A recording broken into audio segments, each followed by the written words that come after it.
the crypt.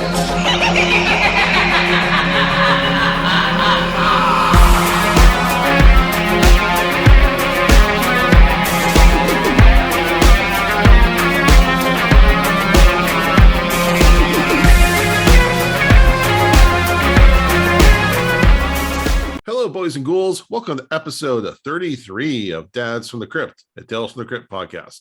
My name is Jason. I am joined by Mondo. Hello. And Jody. Hello. And tonight we have a special guest who hosts his own podcast, Tales from the Podcast. His name is Justin Bussell. Welcome to the Crypt. Thank you, man. I'm excited to be here. Cool. How are we all doing tonight? Great. I just got done with our hellish week of work, which is our kind of Super Bowl for my industry. So it is nice to be having a beer and talking to you guys. It's a nice decompression for me. Yeah. I just took a nap today, so I'm good. How was your nap? It was good. It was good. I felt old, and I felt better. Can a nap really be bad? No. When you have a bad nap? I don't think so. I wish I had one of those. I'm not a napper. Anytime I've ever taken a nap, I feel worse afterwards. That's usually the case, but today was one of those days that it was like it's either that or just fall over at some point. So that's a scheduled falling over instead of happening on its own. This could be dad advice, but there's a sweet spot on naps. And the problem is usually you wake up from your nap and you're kind of groggy and you decide to go back to sleep, but no, you got to get up. That's like your sweet spot. You got to get up. Your body told you it's time to get up. You got to get up and do your shit. I don't usually listen to what my body has to tell me. Yeah, neither do I. I ate a whole can of spray cheese the other day. My body didn't agree with it. Dude, I bought my first can of spray cheese in probably like 15 years of the day. And I'm like, God, why did I stop eating this? This is delicious. It's the worst thing ever because you also always end up eating like almost a whole fucking bag of chicken and biscuits. Yes, that's the way to do it right there. Well, do calories... Sure. I have a philosophy that calories don't count if you're standing in front of your cabinets or pantry. They only count if you've actually sat down to eat. So as long as you stand up in your kitchen, eat the whole bottle, you're okay. Well, I had a conversation with my wife today, actually, kind of cutting onto that a little bit. Maybe you can tell me if this counts or not. The other day, I was sleeping and my daughter was putting Doritos in my mouth and I was eating them while I was sleeping. And I don't remember it, but do those calories count? No, absolutely not. Absolutely not. If you can't remember it, then if you're either drunk or sleeping, the kid's like force feeding you. I'm gonna have to clip this I've always said audio if you steal food from your kids, like if it's on your kids' plate and you eat it like there's leftover stuff like that, that doesn't count either. So like when kids are involved, it's all bets are off. That's Right. called dad tax. Yeah. Unfortunately, my child is vegetarian, so you don't want that dad tax. You know what's funny is the one vegetarian food that she got that I actually really liked is they make a soy rizo, which is a soy chorizo. That shit is delicious, and she doesn't like it, so we don't buy it. I've never really found too many vegetarian things that I enjoy. Like peanut butter's good. Onion rings are good. I went to a vegan Friendsgiving probably about 6 years ago, and I was still working for Apple. And like, man, I love the people that I was there with. I had a great time with the company, but the food was fucking garbage, except for the cranberry sauce that I brought. You would hate it at my house. This year, we told our kids about the real reasoning behind Thanksgiving and what really happened. And no turkey, but we did candy ham. And that was fucking delicious. That sounds great, actually. I'd be down for that. Yeah, it's like not to get into it, but everyone knows now the shitty history of Thanksgiving, and we just say it's an excuse to hang out as a family because work gave us a day off. Right. Well, my kids are to the age where they don't know yet. Oh, okay. Well, they do now, but they didn't. How old are your kids? Well, the ones that live with us is I got a 6-year-old daughter, a 10-year-old daughter, a 19-year-old stepson, and a 24-year-old stepson. Damn. Okay. Some range. It's a range. Well, I'm 33. My wife's significantly older. Yeah. I have a 19-year-old. I have a 19-year-old child, and one and done. I don't blame you. One and done. I went and got fixed. It's crazy. You can go to the doctor and 3 hours later, can't have babies. It's pretty awesome. My wife got spaded, so we're good. Jody just doesn't know when to say enough. No, we're done too. Like, Okay, yeah, you but reach your point. Everyone has their point that they're like, we're finished, we're complete. We've reached that point. And I went to the doctor, and again, just like Mondo said, 3 hours later, no longer an issue. But what's crazy though is my point was 1 and your point was 7. Wow. Six. Sorry, I don't know why I want to say. Don't give me extra children. I'd have to have another van. You can still feel the basketball team. But you probably wouldn't even realize, like, if someone just didn't want their kid anymore and they're just walking next to you at Costco, they could just push their kid in your group and you'd figure it out in like 6 months. We just I'm had curious on how you even got a nap today with that many kids in your house. Hey, we make things work. I can't manage that with 2 kids in the house. Oh Lord. All right. Yeah. So Justin, tell us about Tales from the Podcast. All right. So my show is, it's one channel, but I technically run 2 shows on. I run Tales from the Podcast and another show that we like to call 2G1C, which is definitely a playoff of something that you probably know. If you're on the internet in the early 2000s. Yes. But for us, it stands for 2 Guys, 1 Crypt. So with Tales from the Podcast, I've been doing this for almost 4 years now. I go through the comic book and the TV show and review the TV show, go through it pretty much in detail. We basically do a very similar thing of what you guys are used to doing in here. Just, a different perspective when you get different people involved. And, then we do a comic book comparison, which, as I was discussing with you guys earlier, was something that I've been doing for a long time. And it's one of my favorite parts about what you guys do, just bringing, another show, bringing more attention to these outstanding comic books from the 50s that, really deserve the attention that, they should be getting. And that's probably like one of my favorite things personally with what you guys are doing there. And then on 2G1C every other week, we go ahead and talk about a random horror flick. And, we'll get into things that are pretty messed up and gruesome. We've done little things like like Rabid got a lot of attention thanks to the Saska twins commenting all over it. And then we've done things like that, as well as like the Human Centipede. And I'm not sure the release date on this episode, but our next episode that we're going to be doing live this week is actually going to be Straight Out of Nowhere, which is the Scooby-Doo Courage the Cowardly Dog film. So we touch all aspects of horror in general, and it's just something that we're huge fans of and always loved. So I'm super excited for that mashup because I saw that on iTunes. I'm like, I have to watch this. That sounds so much fun. Oh God, I've already watched it a few times. Like I watched it when it first, like anytime there's a Scooby-Doo movie that comes out, I watch it right away. Like being a horror fan and being in my early 30s, like, growing up, like what did I have? Like, yeah, I had Tales from the Crypt and I loved it. I had Are You Afraid of the Dark? I had Goosebumps. I loved all that stuff as well. But the reality of it is that we weren't getting reruns. We didn't have the streaming services back in the day. Right. We didn't have the opportunity to watch as much. So the next best thing that was on TV all the time was Scooby-Doo. And sure, it's not like full-blown horror, but it's enough horror to keep somebody going. They always had those really just creepy elements about the show. And let's be honest, whoever made that show had to have had a love for the genre. Oh yeah, 100%. And I almost imagine that they're trying to get their kids into horror, and they're like, yeah, I'll just write this show and get them into horror. Well, it obviously worked. Like it's like, it kept going. And usually when things like that happen, it's usually family that take over the estate and keep the products going. So either they're a fan of it or they just really like cashing checks. Have you guys ever done Blood-Sucking Freaks? No, we have not. But definitely want to. I will say I am in talks finally. After doing this stuff for like 4 years, I'm finally in talks with somebody who agreed to do one of my favorite all-time movies, Cannibal Holocaust. Oh, nice. Good one. Yeah, I'm gonna make them watch the real fucking version too. I'm not gonna let them pussy out on this fucking no animal death bullshit. Right. No, you're going all out. So I bought that movie back in the year 2000, maybe. When I was 17, I've had that movie on VHS, DVD, Blu-ray. I think I've had 4 different DVD copies because they were bootlegs and whatnot. I think if you're gonna watch it for the first time, I don't know. Like I'm cool at this point. I don't watch animal deaths anymore. I can't do it anymore. But I've definitely watched that movie a million times in its original formats. Yeah, the Well, first time I 'cause watched love it it. was off of Netflix. And that just happened to be the version they sent me, and I didn't even really know there were other versions at the time. Yeah. So I was just It- like, oh, okay. It's But definitely a fun one for sure. And Oh, it's a good movie.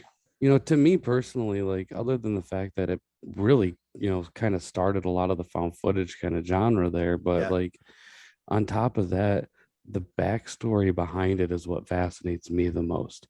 Everything that happened to everybody involved after the fact. yeah, So, don't get me wrong, I'm not for people really killing animals, not at all. Even though they ate it, so you can't really be yeah. mad. It's like That being was angry at hunters. Yeah, that was the one piece about the movie when I tell people about the animal deaths. It's that it was the tribe killing them for food. It was what they would do normally, anyways. They just Right. happened to film it. It wasn't like they gratuitously killed animals just for the movie, Right. Exactly. which is a big difference between like Milo and Otis. When they're like, let's take this dog and this cute little puppy and this cute little kitty cat, and we'll just get a bunch of them. And when they die, we'll just throw another another pair Oh, in there. God. That's the real horror movie. Yeah. So just to pivot, Justin, tell us about your Kickstarter. All right. So, I know I shared it with you. I'm not sure if Mondo and Jody had a chance to check any of that out yet, but so basically, for 2 years now, I've been, contemplating how I'm going to do this project, and I've been wanting to put together a EC inspired horror anthology book and kind of adapt it to more of a modern times, but still kind of push the limits to the point of what EC was doing in the 50s. Basically, I wanted this book to be so horrific in ways where, if your mom caught you watching this and you were a young kid, she's going to take that outside and fucking burn it. You know what I mean? Like I'm in it is horrific on certain stories in it. Myself, who I'm pretty much frontlining most of the work with it and doing a lot of the stuff. And then I had my buddy Ron Pertee. He joined in on one of the stories, and my co-host Chuck Nasty, he did one of the stories in there as well. And so we got 3 short stories, all done in a kind of Tales from the Crypt format. And we do like our own kind of like zombie version characters for our show and stuff that I had made. And we use our own character likeness, kind of like something similar to the old witch, the vault keeper, as well as the crypt keeper. So we have that going as well. And then to top it all off, I was able to get the fabulous Miss Drew Moreland to do our artwork. Now the name might not ring a bell, but she studied and did all of her art school and film school at Douglas Community Center under Tom Savini. Oh, cool. Oh, nice. She's extremely talented. One thing I can say, and I'm not sure if you guys are the biggest comic book fans, obviously you're EC fans, but all this work is also EC inspired in every aspect. The actual work inside of it is all done by hand. In fact, one of the covers, cover A on the Kickstarter, is actually 100% hand painted. And yeah, if you go to the website over at talesfromthepodcast.com and scroll to the bottom, you can see the Kickstarter pictures there. And if all those pictures are links right to the Kickstarter. And as far as that Kickstarter goes, we're doing digital copies for $4, cover A, which is our just standard cover, for $5. We have covers B, C, and D, which are all variant covers, which for those we decided it would be a cool idea to kind of do one cover for each of the stories. So they kind of had their own kind of cover. And those are only available on Kickstarter, but those are $10. And then we have a 4 cover package, which is $25. So we kind of entice people to try to save money, get them all. We have some dealer incentives on there as well. And believe it or not, we've actually sold a couple of these other ones too, but Drew is doing 5 custom monster drawings in there for $75, which if anybody has ever commissioned a art piece, $75 is quite That's the deal. Yeah. So it's actually pretty cool. A couple of them are claimed already, but it's going well. We launched it from this day that we're talking right now. It's been about 4 days roughly since we launched it, and we're already 151% funded. Nice. And we're going for our stretch goals now, trying to get it so we can give back to the horror community and give them a lot more. We being horror fans, we want to be able to do more for them. So, your first few stretch goals, like any Kickstarter, your basic kind of stuff like signatures and stuff like that. But we got stretch cards, buttons, things like that are going to be available at later stretch goals on there. So we're just awesome. trying like crazy to get it out there, dude. Yeah, I looked at the Kickstarter page and everything. It's really impressive. I'm really excited for this to come out. When should it be done? When is it going? It is, well, the comic book itself is actually fully finished and ready to go to the printing. Being fully funded, we're basically just waiting for the Kickstarter to end. We gave it a little bit of extra time just because, unfortunately in this time and age, like me personally, as well as a few of the other people involved, we know people that can't really do much right away. So Right. we're making sure that they have the time that, more time than what would normally be necessary to, get in there, check it out, and try to get something while it's still available. So the Kickstarter should be ending around April 2nd. Okay. It'd take about a week after that for them to collect the funds, about another week to 2 weeks for me to get the funds, and another week and a half to 2 weeks for me to get the printings to me. And then I will be shipping them out. I've already have all of the Gemini boxes ready to ship out, and I've already bought many bags and boards, and I already have them bagged and boarded and ready to put the books in there, throw them in a box, and get them out of there. Very cool. You That's guys awesome. are right now are at 486 out of a $300 goal. So pretty Oh, fantastic, man. Wow. Well, thank you, whoever did that in the last little bit. Oh, that was me. That was me. Uh, I just bought the 4 cover variant. So I'm like, that sounds super cool. Thank you. Yeah. The artist, if you take a look at the one for cover B, which is the one for the story I wrote called Mask, she said she's never kind of done any kind of artwork that put her into a darker place. Nice. That's cool. No, that's really cool. And I love how she has the M as a 3 triple X's. Oh yeah, and the cool thing with that Kickstarter too is Drew, on top of doing all the artwork, she's a filmmaker, so she made some really cool time-lapse videos of her actually doing the work by hand, including That's one cool. where the main cover is being hand painted, which is insane. Yeah, that cover for Mask, I think she said to me earlier, took her about 19 hours to complete. Wow. Because the brains and stuff from the head being bashed in with the hammer was all done with a hairline brush. Oh, wow. So it's super intricate. Yeah, she said she thought she was going to be cross-eyed forever. And this might sound bad, but I mean this in the most honest way possible. It looks super DIY, which I absolutely love. It looks like a labor of love. That the people involved in it are people that love what they're doing, and that's like, obviously, if you guys listen to my music recommendation, I love underground music, which is all DIY. So that's kind of my jam. Like I'm super, I love it. Right. When Well, it looks like it's authentic and it's from people who love what they're doing, not people who just got paid to do something. right. It's a very much so a passion project from a group of horror fans that want to be able to give something back to the community that they love so much, and that's basically what we want to do. We want to give all those people out there that, they like, realistically, like when it comes to like horror comic books, like we don't have things like this anymore the way we used to. Right. And, this is something that, me personally, like I might not be the one to be able to bring it back, but if I can do something to at least kind of push in that direction, that's going to make me happy. I know this is really exciting. Thank you. Awesome, man. I love it. So yeah, hopefully get those stretch goals and get this out quickly and work on some more. So again, what's the website one more time? talesfromthepodcast.com.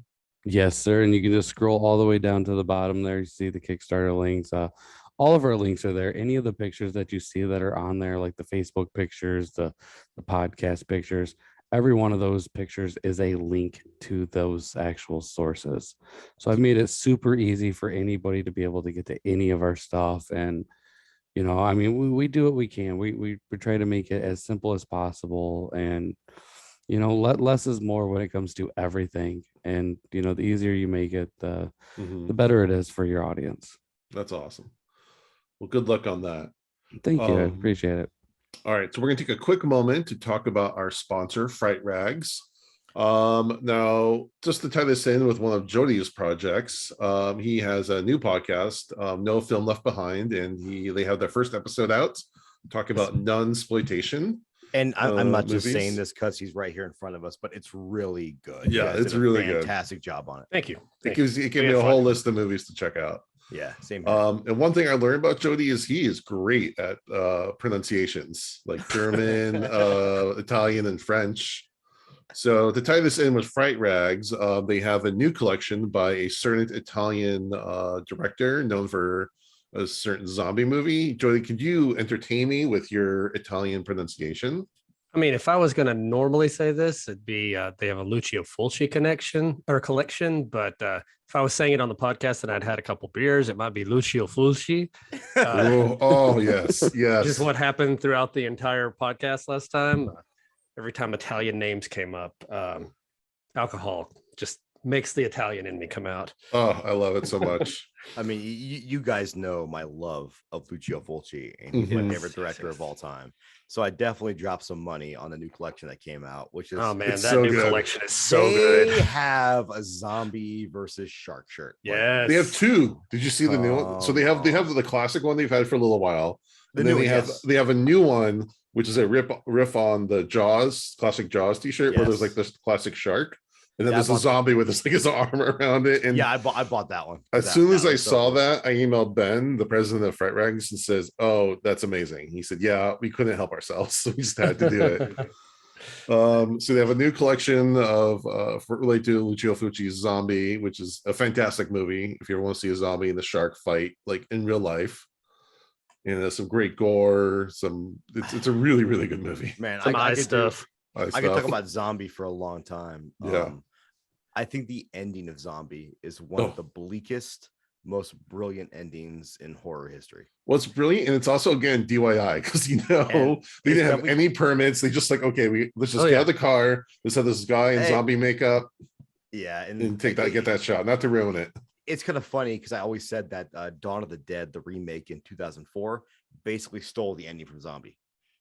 Yeah, Not directly, but it's inspired. by it. influenced. Yeah, Inspired by. It's probably Zack what it was. Snyder's Because- good at doing that. yeah. And you want to? I love that remake. I I love that too. Love that remake. It's that remake that made me think, all right, these remakes are gonna be okay. And it was kind of downhill from there.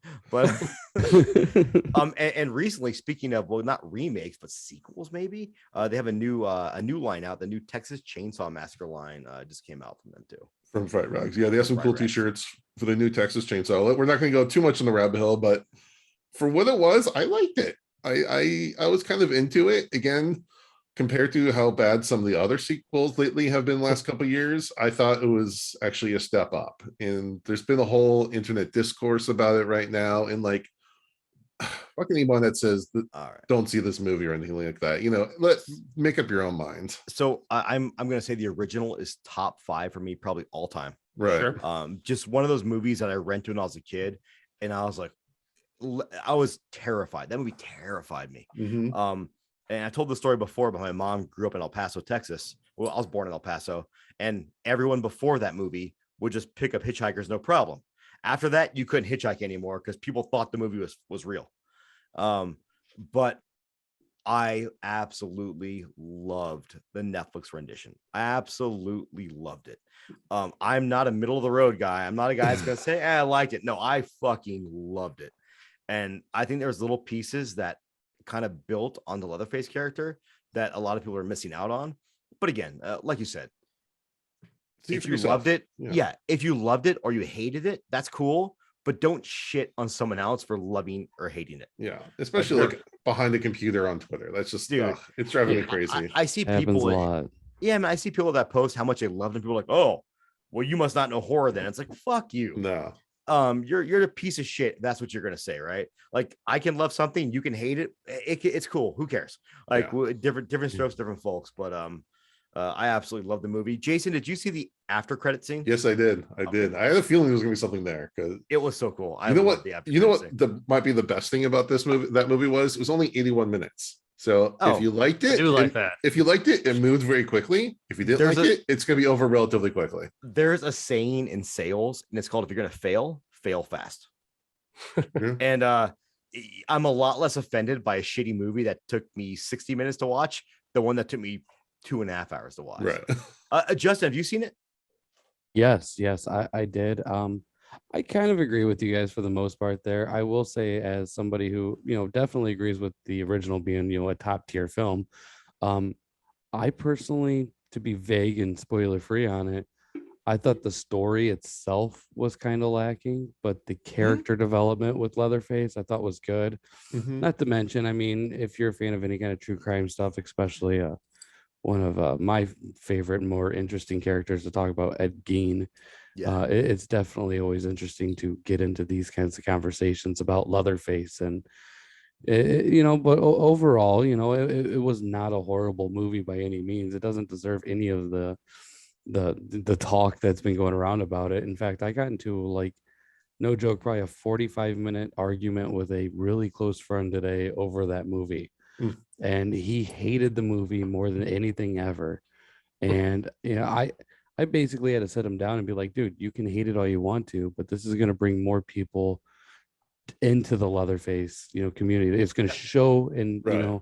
get people involved in it, and you need people that are going to be getting involved in different age groups to be able to keep the franchise going. So yeah, you might not like this one, but you might like the next one a lot better. Not to mention, I don't know if you guys know it, but there's a Texas Chainsaw game coming out soon too, right? Yes. Yeah, I saw that. Yeah. I will say this: it was a very satisfyingly gory movie. That first main kill, something I've never seen before. Same here. I was like, when it popped off, right? That moment, I was like, oh, okay, we're on. You know that it reminded me of, because I know people that I love Jason 10, Yeah. but I know people that don't, but still talk about how cool the cryogenic freeze of the face of the smash was. Yeah. That's what reminded me of, because I bet you're gonna have people that are 5 years from now, they're gonna be like, that movie was garbage, but holy shit, that was a cool kill. Yeah. It was. It's not my favorite horror movie in space, though. Leprechaun's definitely much better. All right. If I can bring up one thing, because it kind of goes on somebody said, we had a question for our Instagram account from I can't say the guy's name because it's long with numbers, but Doom Guy Ghostface, and he said, what do you think about the future of horror? And one thing I love is that with this movie, with Malignant, with these straight to streaming service horror films, even if people don't love them or they do love them, look at all the discussion. This is probably the most discussion Texas Chainsaw Massacre's ever had on social media.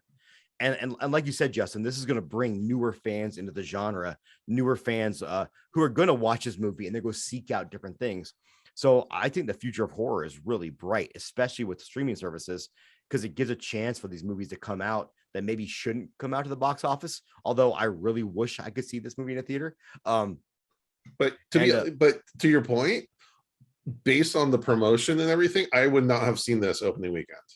I would probably wait for second run or digital streaming or something. So I would, but the fact that it was allowed to go to they chose to put it on Netflix, made it so that as many people could watch it as possible. And allow us to have that instantaneous discussion, kind of almost a shared experience. And that's a point I want to say, right? Like, here we are on the verge of perhaps a war with Russia, and the only thing you see on Twitter is discussion about Texas Chainsaw Massacre. Let's send Leatherface over there. Hey man, he can get the job done.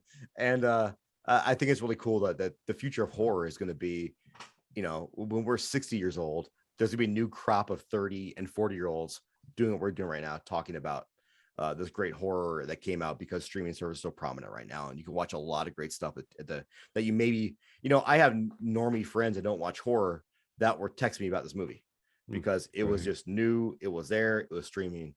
So I think the future of horror is bright. I think this opens even more doors for filmmakers to kind of do their craft and kind of just do whatever they want, which is pretty cool. Well, yeah, I mean, I've got teens in my house, and so there's new stuff coming out all the time, like the Fear Street movies that came out this summer. I know a lot of people weren't into them, like adults who are like, "Oh, this isn't for me," but for my kids, they were awesome. I liked them too. Like, they were good movies, I thought. But like, I loved them. Yeah, Same. No, there were moments in those that I thought were fantastic, but that gave something new for a new generation. It doesn't always have to be 80s movies that we grew up with. I love that there's new stuff coming out, and some of it's established properties like Leatherface, and then some of it's brand new stuff that they're putting out there. I love it. Right. Definitely. Well, All right. some of it's good. There's been some pretty shitty remakes. I mean, if Don't you forget that no, Black 100%. Christmas. if you go into any continuum of things of movies, like people say the 80s were the best. There's a ton of shitty 80s movies. Yeah. But you only remember the cream of the crop. So I think it's kind of a cycle where the 80s fans are now older. They're kind of we're back into like revisiting a lot of the stuff, and we're like, oh, not as Right. good as it used to be, but it's opening up to new fans. And then 20 years from now, those things are going to have another cycle. Well, and you brought Black Christmas. Like the new one I finally watched. I didn't think it was great, but I love they tried all kinds of different stuff. In that Yeah, movie. I like the. I effort just don't behind know it. how they got to use the name for it because it Yeah, wasn't that's a all I- remake. yeah, of that's the Black problem. Christmas. Um, It was I think Jason it was- Blum buying a title and Yeah. Yeah. fuck It, could, that it should have shit. been something else. I agree, but as a they- movie on its own, I actually liked it.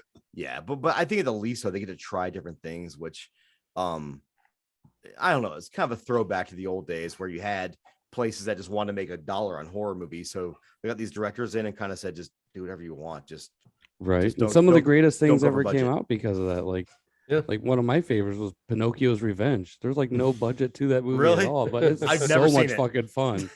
I've never seen it. I'll have to add that to the list because when people say it's fun, I'm a fan.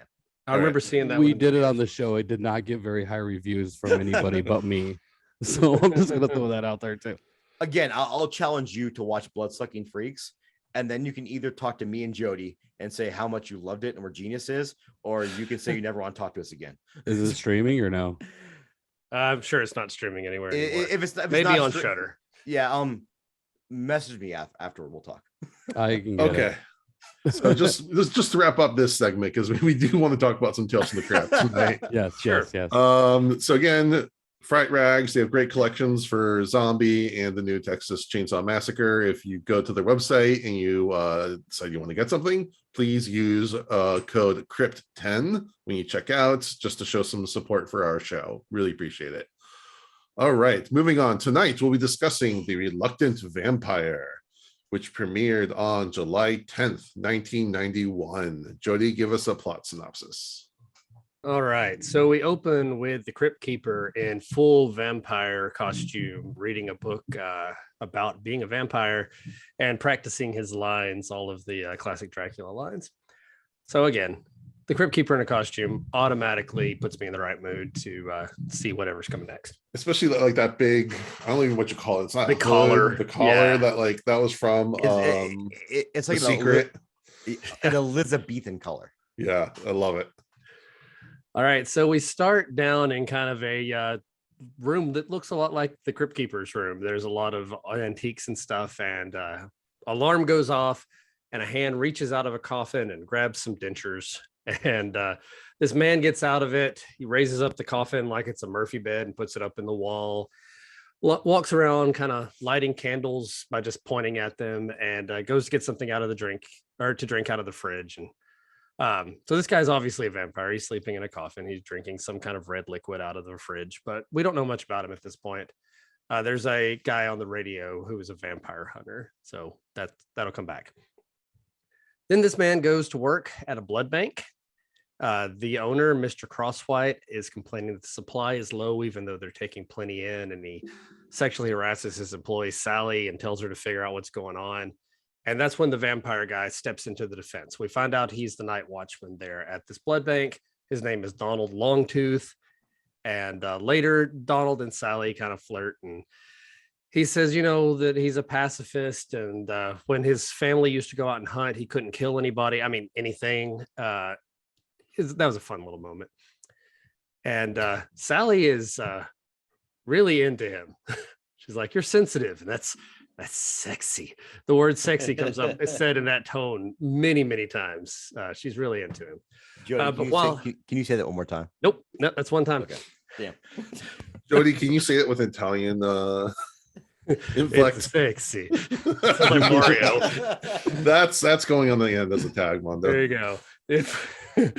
If Mario was trying to make moves on you, that's what it sounded like. Anyway, while they are talking, his vampire teeth come out. Every time he talks to her, his teeth pop out. I don't know if that's supposed to imply something. The teeth are growing longer. It seems like there's some implication there. He's a grower, not a shower. It's fine. Sure. So anyway, after she leaves, he gets to kind of raid the blood bank, and he's making some cocktails with it, enjoying the blood, and he goes to alter the records so he can hide the theft and realizes the records are no longer there. So he can't alter the records. He will be found out. So he goes to take matters in his own hands. He leaves the blood bank and kind of stalks this woman for a minute. And he's like, I can't do it. I can't do anything. And that woman gets mugged. She beats up the mugger with a kick to the stomach, the old lady. And so he takes the mugger and drains him of blood and then takes all that blood back and replaces everything that he took. While he's finishing that up, Sally arrives early, says she was worried about the blood, and she asks, like, do you think I'm unattractive? And he says, no, you're beautiful. And he said, is there something wrong with you? Like, she's obviously trying to get him to be like, why are you not making moves on me? I'm putting out all kinds of signals. And they hug each other, but then once again, his teeth pop out and he runs away. Meanwhile, the police are investigating that mugger that they found in the alley, drained of blood, and the vampire hunter shows up looking like Judge Doom with his hat and jacket, glasses. My wife's the same thing. I couldn't put a name. She said, oh, it's Christopher Lloyd. I'm like, oh yeah, it is. But no, he 100% looks like Judge Doom right before he gets run over by a steamroller. But the vampire hunter says he can help them, and they all make fun of him. He asks to examine the body, and they're still kind of like, sure, go ahead. And they're making fun of him the whole time. And he finds only one hole and hypothesizes that maybe the vampire was missing a tooth. But we know it was because he drained him with a tube. At the blood bank, Mr. Crosswhite says if they don't start doing better and getting more blood in, they're going to have to lay off a lot of people. And he harasses Sally again and, kind of does his sleazeball thing. That night, Donald decides, I could take blood from bad people like this mugger, and I'm going to be able to feed myself. I'll be able to save the blood bank by increasing the supply, and I can clean up the city. So he's going full Dexter here, and we get a little montage of him going around killing people and taking their blood. And now the blood bank's doing great. At the same time, though, the vampire hunter finds evidence that soil from Transylvania was delivered to Donald's address. And Donald comes home, and Mr. Crosswhite is there. Mr. Crosswhite has figured out that he is a vampire. He has always kind of suspected something, and there was never even a shortage of blood. He just wanted more money, which leads me to ask, how much money are blood banks making? Like, this guy apparently has found a way to make tons of money on blood. I don't know. But he starts blackmailing him. He squirts him with holy water and tells him that, he's going to work for him. He's going to continue to collect blood from these victims, and he's going to make lots of money off of it. And right as Donald agrees to do it, Sally steps out of a coffin where she just decided to hide. Sure. She followed Mr. Crosswhite there. What's up? No, I was saying, she mentioned that she followed him there because but she somehow managed to slip in the room and hide in this sarcophagus. But anyway, she pops out. She's known that Donald is a vampire. She's known it for years, and she's into it. That's kind of her whole thing. She's really into this whole thing.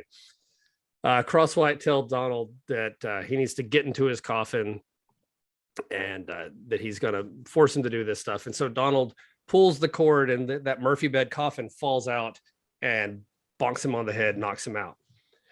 And while he's laying there on the ground, they hear a window break, and that's the vampire hunters. So they put Crosswhite into the coffin, and then they go hide and raise the coffin back up. The vampire hunter and the police come in.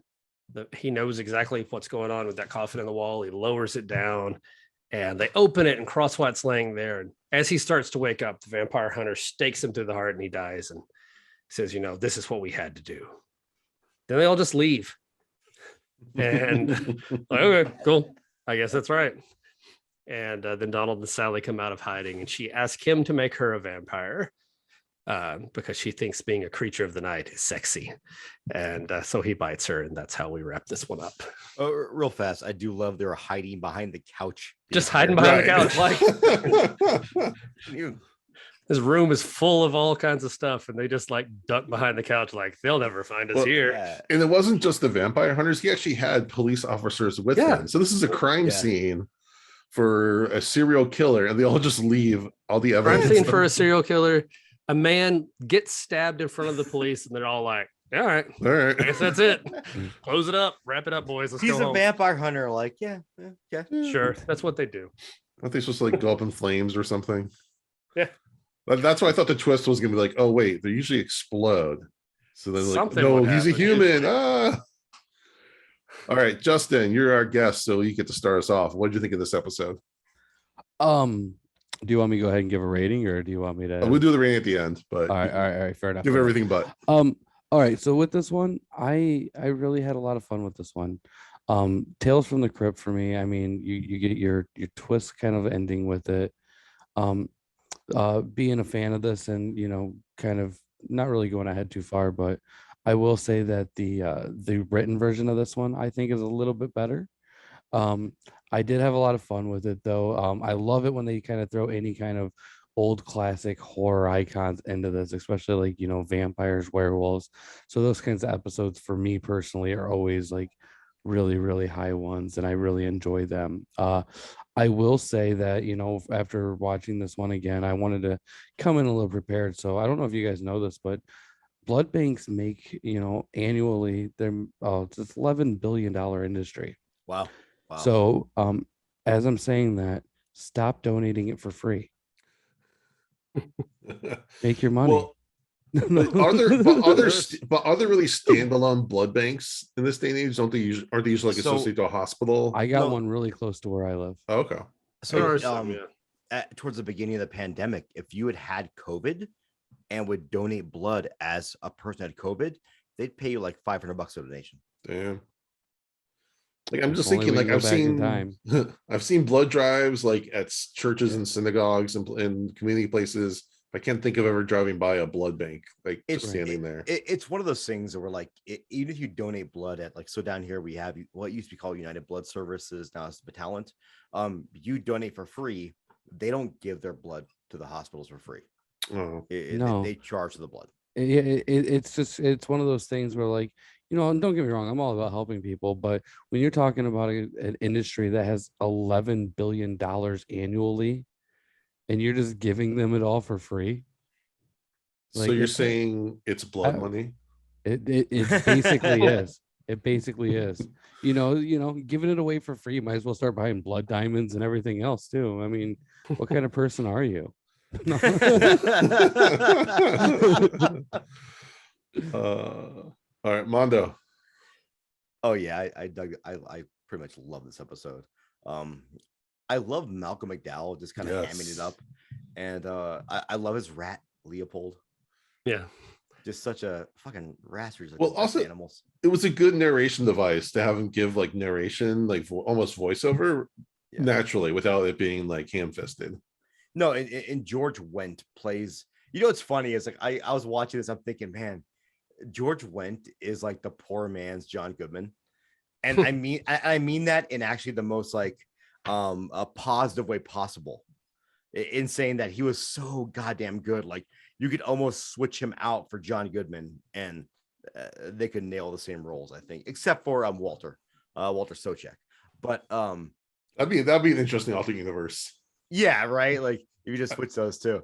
I thought the acting was so good in this, and Mhm. they understood what they're trying to do, which is be over the top and hammy. Malcolm McDowell, who's usually like one of the creepiest human beings on the planet, next to Donald Sutherland, just knocked it out of the park as this the reluctant vampire. Well, The and guy that's who what doesn't want to kill. and that's what Malcolm McDowell does, because he can go from like boyish charm to like Yeah. a curled up cobra like in an instant, like Yeah. Clockwork Orange, where like you Yes. see him like pretend to be like a upstanding citizen and then like just doing heinous acts. Horrific and, like, things. Yeah. horrific- yeah. He's just so good just flipping that around because he just plays that innocent boyish charm Well, so and- well that you can't not like sympathize with him. Right. And yeah, he did so great. And then the secretary, Sally, just like plays such an innocent character until the very end. And even at the very end, there was still some innocence there. And But I love the fact that there's a scene, there's a part in there where George Wendt is talking about how he may have to shut down unless he can get more blood, and he makes that like the people's eyebrow, the Rock eyebrow, right at Donald.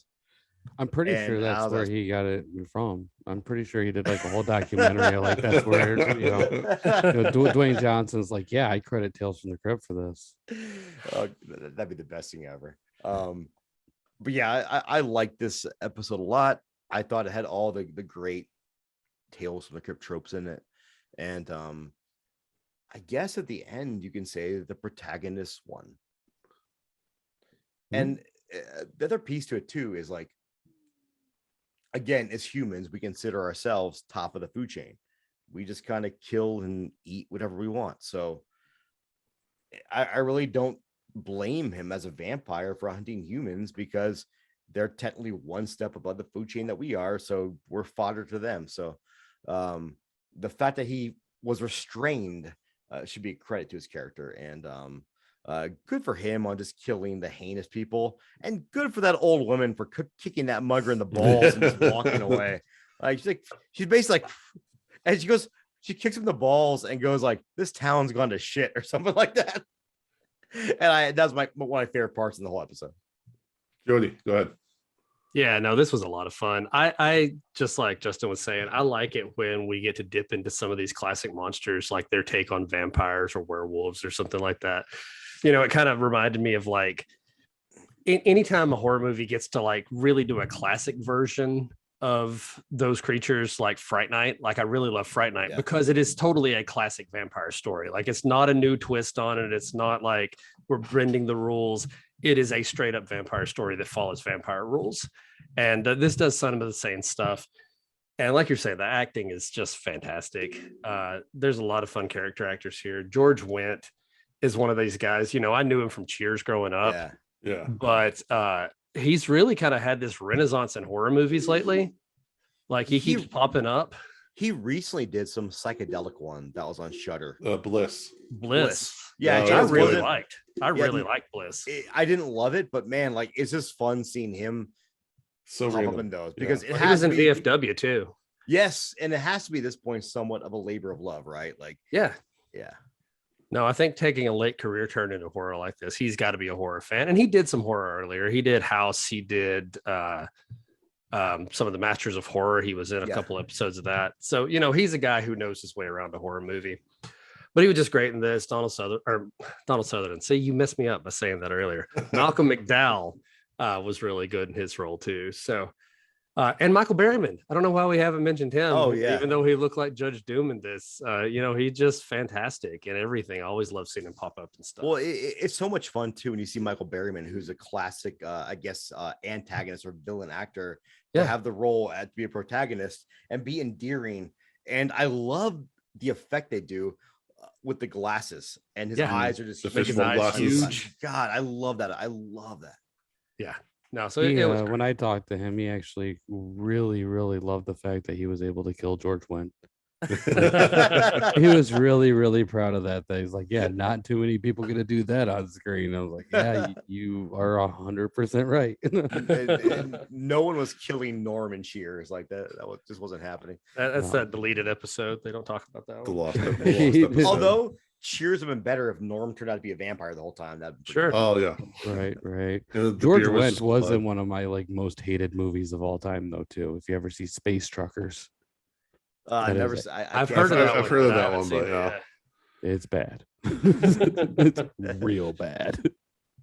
All right, I'm gonna hop in. So Michael McDowell is just such a he's had so many iconic roles, and I feel like he still doesn't get the appreciation. His physical acting, when he takes on that mugger and he's trying to get all the blood out and he's literally jumping on the guy's chest. Dude, Yeah. when I was laughing out loud, literally, When he like started- cracking up. when he was giving the Heimlich maneuver, I'm like, I'm pretty sure that doesn't make more blood flow. Like, is he choking? Are you trying to save him? Yeah, or like I remember watching documentary on Clockwork Orange, and there's that scene where he like has to belch, like because he's having a psychosomatic Oh, yeah. aspect. And he like Stanley Kubrick walked up to him and says, I kind of want to add like a tick here. Do you think you can make yourself burp? He's like, well, I'll try. And then he just started making himself burp over and over again. He's just willing to do anything for a role, and I love it. I do have my one grief with him is that he did kill Captain Kirk. I'm still a little sore over that. That is Sorry, true. I'm not a Star Wars guy. Oh, That was intentional. I know the difference for the record. So this episode was directed by Elliot Silverstein. He did the original Twilight Zone like in the 60s. And he ended up going on to do a bunch more Tales from the Crypt episode. He has a ton of credits.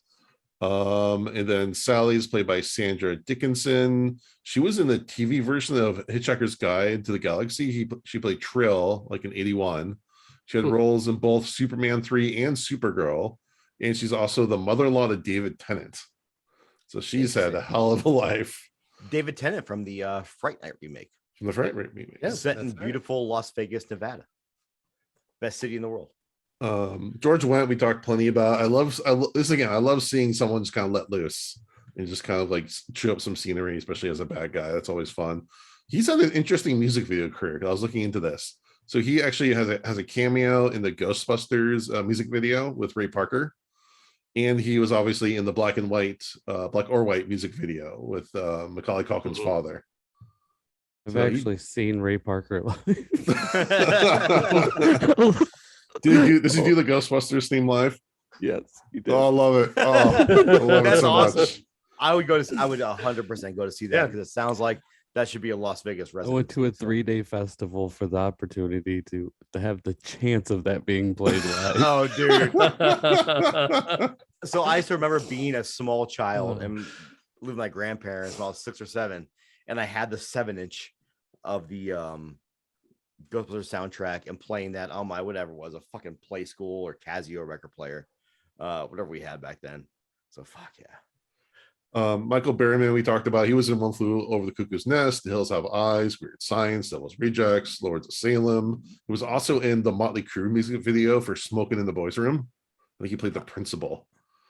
Probably he's the best been part all of over. that entire band Has been the highlight of their career was having Michael Berryman in their music video. And then again, this is like kind of a heyday for Tales from the Crypt for casting. Like the casting this season is just bonkers. It's just how many, because every single role, like the cop even could have just been like a throwaway actor, but they got Paul Gleason who played like I think it's the principal or someone big in the Breakfast Club. He was in Trading Places as the guy with the orange juice reports. Yeah, and he was in Dallas. He was Ewoks Battle of Endor, the TV movie. Yes. For all you Star Trek fans. He was No. I kid. Was that the episode where the one where where Spock fought Anakin? Oh god. He was also in Die Hard. He was in Van Wilder, Dawson's Creek. He just is like all over the place. And here he is. Really could have gotten anyone to play this police officer, but they got this guy. And like, so really, the plot for this episode is cute, but it's not like mind blowing per se. But the actors that they got to play this just knock it out of the park. Like, Great. I'm thinking if you would have switched out Michael McDowell with I don't name names, but a less energetic actor, this could have been a really snoozy episode. What's funny is the first actor I thought of that could have replaced him was Michael J. Fox. Oh yeah, totally. I'm saying I don't know why that popped in my brain saying like he'd be great and hammy at this too. I love it. Yeah, but that'd be a good McDowell fucking. But he's just sitting there. He has blood, and he's making in a cocktail shaker, and he's putting in like lemon juice and like some other it was ingredients. He's like shaking it. It was great. It was like blood and lime. Blood and lime. Yeah, I've tasted blood, but I haven't tasted blood and lime. I'll get back to you guys on that one. So I feel like the writing and the directing, the acting really elevate what could have been a just so episode. It really takes it up a notch. Well, and I also love how his whole reason for refilling the blood bank is to save the job of the person he really likes, who George Wendt is being very creepy to, by the way. Right. Yeah. Well, and also he wants to save his own job too, because he's got a pretty sweet deal as a vampire to be like, I got access. Well, he did have a sweet deal. Yes. He doesn't want to kill people. Like he wants to just drink his blood and live his life. And You know, Makes you he's wonder what he does with his money though, because his house looks like shit. well, it's a there's a meme that was like, why are vampires rich? And says if you've been alive for 800 years and you can't and you're not rich, you should just step right into sunlight and just fucking end Right. it all. He literally lives in a pile of garbage. Imagine how much taxes he's paid over his lifetime. That's depressing. Oh no. But yeah, it's a really fun episode, really funny. It's really kind of heartfelt in a way because you actually really care about the central characters and their relationship. I still love that every time he gets horny, his teeth grow. Like to me, yeah. I just love it. He's trying to hide them. And that reminds me of like 6th grade when do you want to come up front and answer the question? No, I'm good.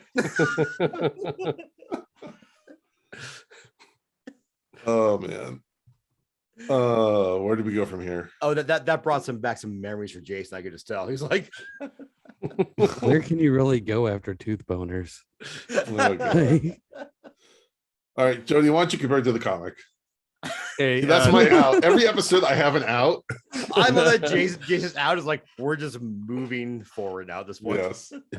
Okay, there are no growing teeth in the comic. I'll go ahead and tell you that. This is from Vault of Horror number 20, which is August 1951, written by Al Feldstein, who was, again, one of the big guys there, drawn by Jack Davis, again, one of the big guys at EC Comics.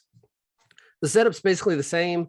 There's a vampire who works at a blood bank and needs to refill the blood supply by killing people.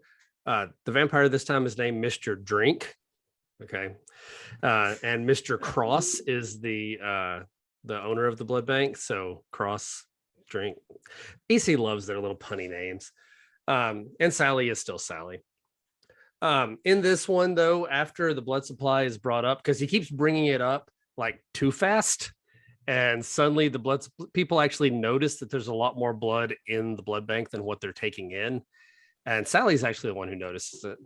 But Mr. Cross actually receives a medal because the donations have increased so much. He gets this medal from the army for doing his part. And then Sally figures out that Drink is the one killing people and storing the blood. And instead of being into it like she is in the show, she's horrified by it. And so she actually is the one who leads the police to the vampire's coffin. And then Mr. Cross tells them, like, I'm not the one who increased the blood supply. It was this vampire. He's the one. He should have this medal. Medal really means a big deal to this dude, apparently, because he had it like on him when he went to go to this vampire. And so they're like, oh, right, we'll give it to him. And they put the medal on the vampire and then stake him through the medal that he had received as a way of I guess, getting him back. Ironic death. I don't know. So anyway, the vampire dies in this one, not Mr. Cross, who apparently is a stand-up guy in the comic. So I like the comic. It's a good story in and of itself. I do like the twist in the episode where the vampire actually gets away with it and the whole romance angle. It kind of adds a little more interest. But again, we're talking about a 7-page comic, so you can't get into too much of that in that short amount of reading there. But yeah, they're both cool. They both have their own different take on things, and I like them both quite a bit. Yeah, this comic felt really short. Yeah, I mean, all of them are pretty short, but yeah, no, this one, I think it just moves. Like, it's one of those that, especially since the story is so similar. Either, though. What's that? It doesn't have as many panels per page as some of the other stories either. Yeah, I kept thinking, like, am I missing? I went back in comics. I was like, am I missing a page? Right. It's just seemed very short, especially like for like compared to like Top Billing, where they actually like had like 3 characters and they had to cut one of them out and everything. It seemed like this one where they went the opposite, where they added extended stuff. Yeah, it's definitely they had to than add in Devil's the Teeth. whole rapey, George Wendt into the whole story. Yeah. right. But yeah, no, it's a good comic. It's a solid comic, and they took the concept, but they took their own spin on it. So I like both versions. Jody, if there's a such thing as an ASMR pimp, I'm gonna try to get that role, and you can be the first person in my stable because god damn, you have a great voice for this. Wow. I don't know how to respond. I could be. You should be flattered. Sure. Take the Okay. job. could It's a be- I'll take paycheck. it. Is it called bottom bitch? You can be bottom bitch. Is that The thing? top bitch. Oh, top bitch. Okay. Top bitch. Okay. Yeah. See, again, I have no idea how to respond to any of it. Jason knows way more about pimping than I do. And I saw Hustle and Flow. but we all know that pimping ain't easy. I just asked to say that's all I know about it. It's not easy. The comic and the show remind me a lot of kind of a prototype for what we do in the shadows. Yeah. Like you imagine if like Mr. Longtooth got some roommates that were also vampires and they're all like working different blood banks. Like that's how much I like this. I would love to see this expand into a movie. I could eat with the same cast and add like a little bit more plot, maybe like a little bit more backstory or like some flashbacks and maybe some other vampires. I would totally watch this movie. Well, the two versions Mhm. of the vampire are pretty different too, because the Malcolm McDowell one, is a pretty energetic guy, from Mhm. all of the like martini shaking and the jumping around on the body and stuff like that. The guy in the comics kind of like, oh well, I have to go about my day of killing, Yeah. of getting blood, kind of the sad sack character. Definitely more One other big reluctant. difference is he Yeah. doesn't do the Dexter thing. He's just murdering people. Like he just Yeah, finding that people was and that killing was a them. big difference. This also maybe I'm just making an association, but also made me think of Blade 2, how it starts off in the blood bank. Sure. I think the blood bank idea with vampires is one that now that it's been introduced, probably by EC in this comic. Yeah. Like that may be the first time this came around. It's such a great setting, though. A vampire has unlimited access to blood. Like it just works. All right. Do we have any final thoughts we want to give? Or should we move right into our ratings? Yeah, I got nothing. All right, Yeah. Justin, you're our guest. So what do you give this episode? 1 to 5. You can do half points. I'm gonna go ahead and for me personally, it takes a lot for me to give a 5 out. And that's, I mean, that talking any kind of film or TV show. But for the acting in this, just being able to see you guys have touched every actor for as far as this goes, and I agree with you guys for the most part, but to me personally, Michael Berryman is definitely a standout actor in this, considering a lot of the roles that he got was mostly based off of his looks growing up, compared to this right here where he actually gets, even though it's a short kind of thing here, he actually gets more of an opportunity to show off what he can do. Agreed. And I think that's something really, really cool. And even though, with a lot of these Tales from the Crypt episodes, they all got like scale, and it was just basically an opportunity for them to all work with these amazing producers. Like they were able to get him in there, do a great job, and he killed it.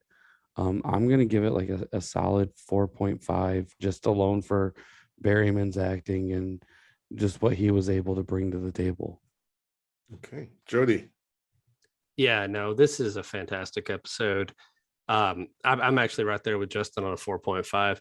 And one thing I do appreciate this with Michael Berryman in this, many of the roles that he got cast in was because of his look. And I don't feel like that was the case in this one. They could have cast anybody in this role that didn't call for his unique physical acting, but it's his own, like he got to actually act.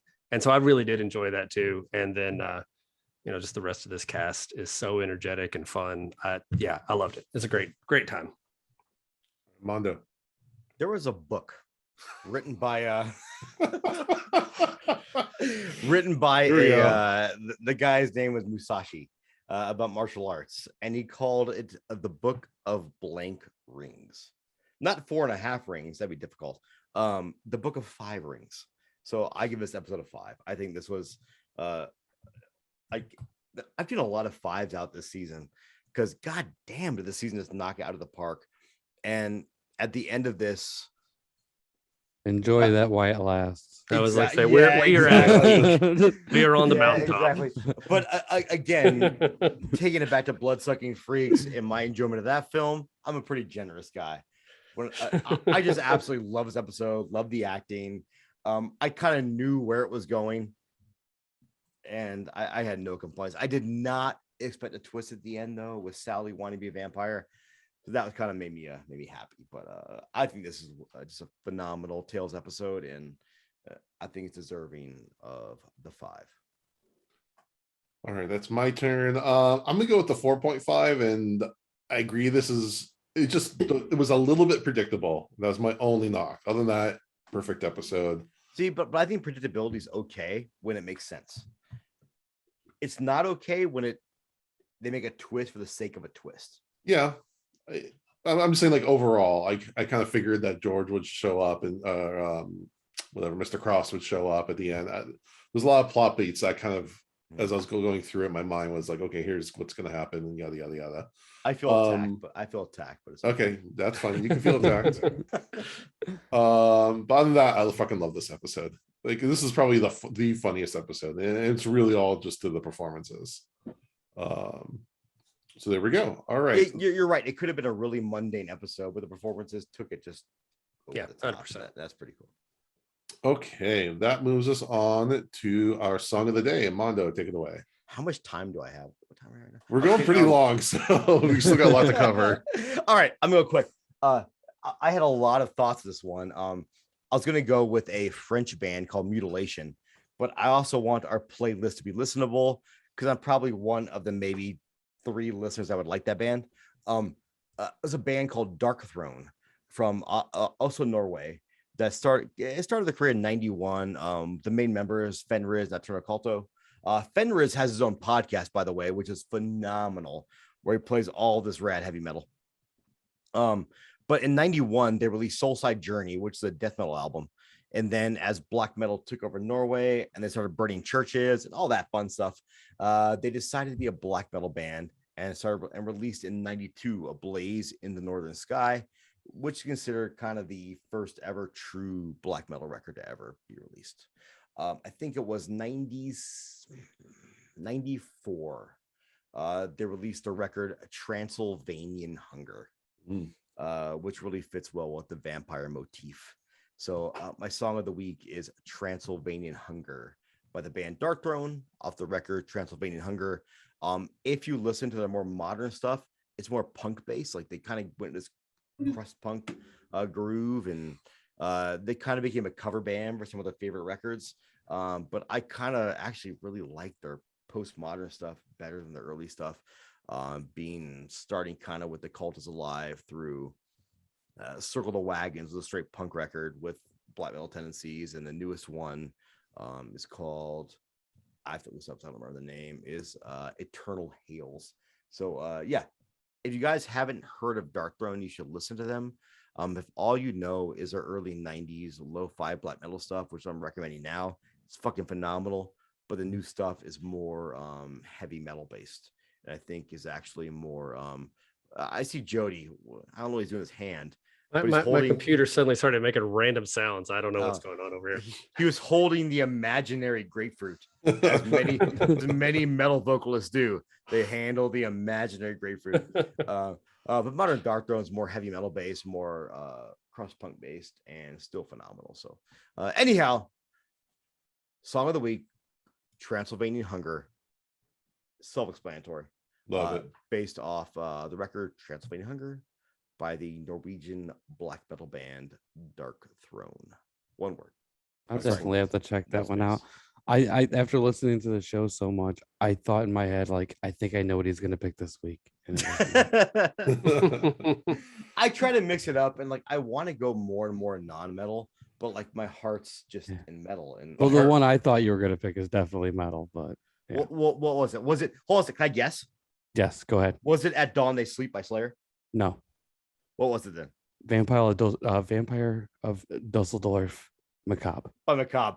I fucking love Macabre. That's a great pick. But Vampire of Dusseldorf was not about a traditional vampire. It's about well, you know, I understand that, but I mean, you still get that vampire. Yeah, dude, I love Macabre. I saw them twice in concert. I saw them at Milwaukee Metal Fest in 2001, and then saw them for the Grim Scary Tales tour in 2013 here in Vegas. And dude, I'm a huge Macabre fan. I saw them in Chicago in what was that, like 2007 or? Well, they're from Chicago, so Chicago's like 4 hours from me. Nice, dude. I love Macabre. That'd be a really good pick too. I'm a huge fan of the morbid campfire songs. Oh, the Macabre Minstrels. Mhm. Oh God, they're re-released that on cassette tape and CD through Nuclear Blast, I think. And I am so happy you even know who they are. Macabre Minstrels.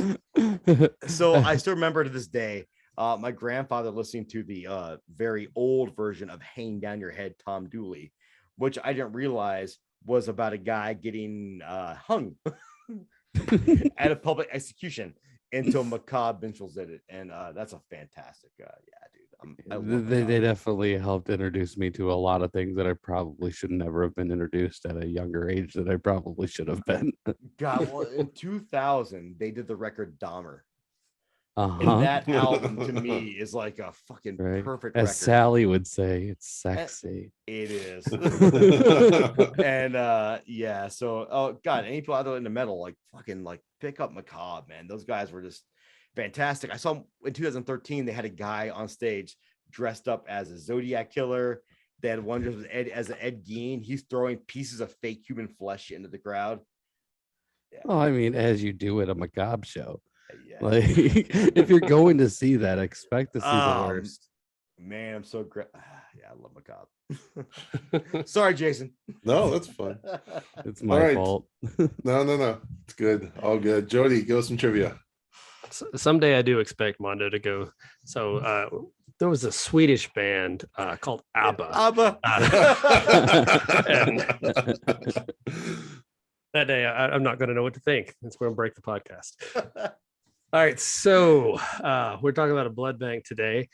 And so I wanted to give you a little bit of trivia about blood donation, whether free or paid. It doesn't particularly matter because the need is still the same. More than 4.5 million patients need blood fusions every year in the US and Canada. And someone needs blood every 2 seconds in this country. Only 37% of the US population is eligible to donate, and less than 10% actually do. And 1 pint of donated blood can save up to 3 lives. The reason why I want to bring this up is I think I mentioned before, when my daughter was very young, 1.5 years, she was in a terrible accident that she almost died, but she received 3 different blood transfusions during the course of that. And it's because of people who donated. There is no substitute for donated blood. Like we don't have a synthetic blood that can work. Right. If somebody needs blood in the hospital. And like I said, 4.5 million patients need blood transfusions each year. So there is a huge need for people to donate. I read somewhere that if everyone who could donated 3 times a year, we wouldn't have any shortages ever.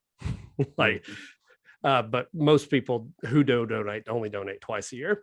And one of the problems, a lot of blood banks still put restrictions on who can donate. Oh yeah, no, they absolutely with very archaic rules.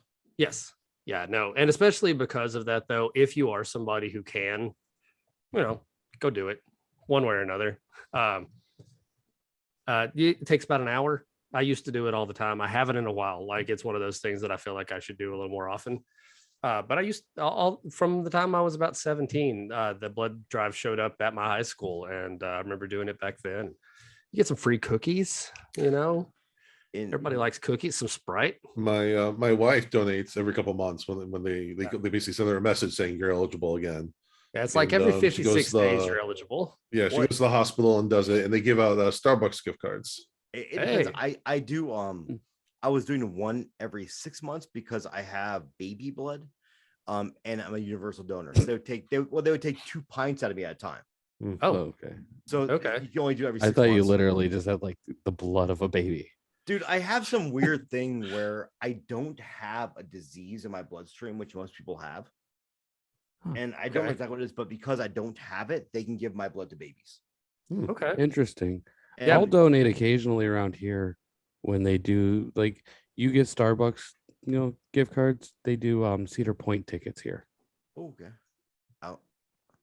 Yeah, I tried, but I think because of my sleep apnea, they said I wasn't eligible. Yeah. Weird. Well, that's the thing. They make weird rules on who's eligible. Like because I've had because the past couple of years I've been getting tattoos regularly. Mhm. I can't donate now, Because and that's of really needles. dumb because like You use fresh needles anyway, so it's yeah, but yeah, I think that's kind of dumb though. But they put a lot of rules around it. But if you can, like, go Mhm. donate. Right. Go save Dip some your lives. hands into that $11 billion business. all right. No, but you're right. A lot of places will pay you to donate Yeah, Oh, yeah, absolutely. because they give you X amount of money. They get paid probably double than that from the blood bank, and it still goes to people that can use it. So whether you want to make money or not, like, fuck, dude, go. If you Right. Those can. places get crazy though. Like where I live is kind of like the Toledo area, and I'm not sure if you're familiar with that, but it's like it's basically very much like a Detroit. Okay. And you go by the blood bank and the people that are there donating. I have full blown seen fist fights and people being Oh, robbed shit. for their blood donation money as they were Jeez. leaving that place. Jesus. Yeah, So donate blood, but be careful. Yeah. right. Don't get in fistfights. All right. Thank you, Jody. Mondo, do you have those Instagram questions queued up? I do. So I'm not gonna ask all of them because some of them are very, very broad. But a great question, a couple great questions. One is from Creeps and Ghouls on Instagram, creeps.and.ghouls. What book, movie, or show sparked your love of horror? I think me and Jody's are gonna be the same, possibly, but I'm gonna go with Scream because I watched a lot of stuff when I was like really young, like Universal monster movies and stuff, and those just kind of there, the Godzilla, King Kong movies. But the thing that really pulled me in was Scream. That was just I saw that 3 times in 1 week, and that just really is what pulled me. That was my Rosetta Stone of horror. That like I Okay. used that to like go seek out all these other movies. Yeah, Scream was definitely one of the first slashers I saw. I was kind of a late bloomer, but prior to that, it was Goosebumps. It was books, Goosebumps, and then that led into Stephen King. I read a lot of comics growing up, stuff like EC Comics, but I really think that the first one, I want to say Goosebumps because I read a ton of those, but Scary Stories to Tell in the Dark also had a big influence too, because that one actually scared. Goosebumps wasn't scary. Scary Stories to Tell in the Dark was scary. And I remember being freaked out by it, but also intrigued by it at the same time. Justin? For me, it's a little bit different. I was born in '88, and my first real introduction to horror is probably gonna make you guys laugh. Ernest Scared Stupid.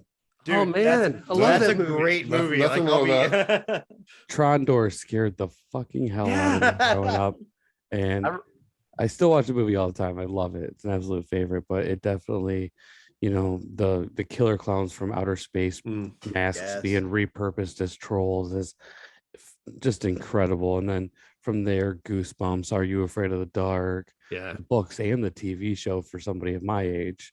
And it still hasn't ended.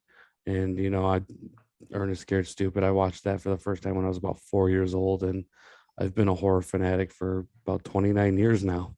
Well, in that movie too, in lieu of blood, they use a lot of slime and goo, Yes. which Sam Raimi did in Drag Me to Hell.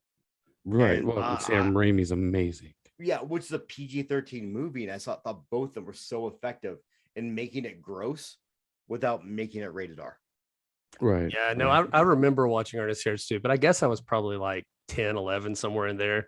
I was watching with a friend who was staying over at my house, and I was getting kind of freaked out about it. It was pretty intense. And then my dad jumped out and like yelled, and just about scared the crap out of all of us. So it was fantastic. It's still a great movie. I was an Ernest fanatic. I before remember was a horror shooting fanatic. dart guns at the Same TV when Trondor was there, just because it scared me so much. Oh yeah, that movie impacted my life quite a bit. They have Mondo. they have a great scene in Ernest Scared Stupid where he's trying to figure out how to kill the trolls, and he reads the ancient book, and it goes, they can be killed by M.I. blank K, and he's like, Miak, good old fashioned German Miak. Authentic Bulgarian Mia. Authentic Bulgarian. Okay, there we go. Damn. I've watched that movie way more times than most people ever should have. Oh man, I gotta watch it again because I love the Ernest movies. My introduction was walking in on my mother watching Freddy's Revenge. A I Nightmare thought on that was Elm going to Street go 2, way different. and it was. We still live with my grandparents back in Virginia. And we're walking in the hall, and it was the scene where Jesse is turning into Freddy when Freddy's coming through his body, and scared the fuck out of me. And for many years, I was terrified of Freddy, but also intrigued. And my mom also let me rent all the kaiju movies. So between that and all the Godzilla films and King Kong films, I just fell in love with it right away. Nice. Blame me on that. I got almost every Godzilla film ever made. Do you have Godzilla in 1985? That's the Yes. hardest one to find. God, so good. I my wife hates it, but I probably have about 4,000 VHSs and probably close to a little bit Holy more shit. on just DVDs.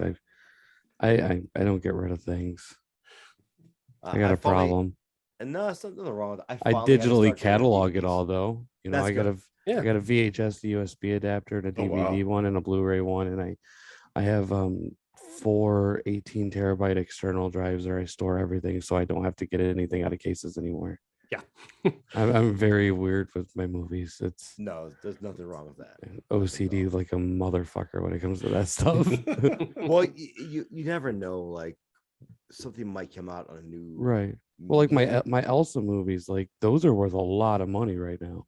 Really? You know, talking like if you're getting into exploitation movies, wait till you get to the Nazi exploitation movies. I mean, I have some Ilsa films in my garage in boxes waiting for donation, so maybe I should go through this.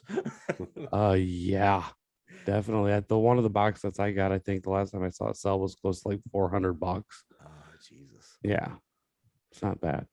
All right, Mondo, what's our next question? Oh, sorry.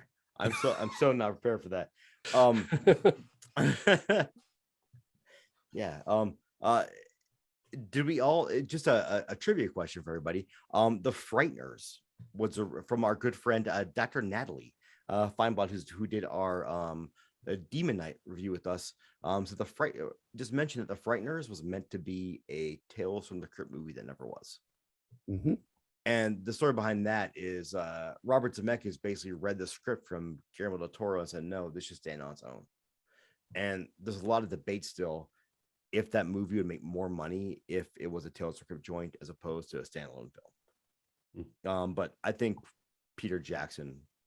Yeah, it was Peter Jackson. Peter Jackson. I said Del Toro because Yeah, I love both of them, but Peter Jackson did okay for himself. He did all right. I still Yeah, can't wait he's- for the he's, next.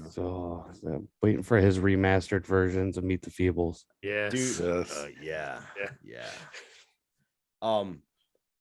So I'm gonna change this question from TJ_Howard_gentleman.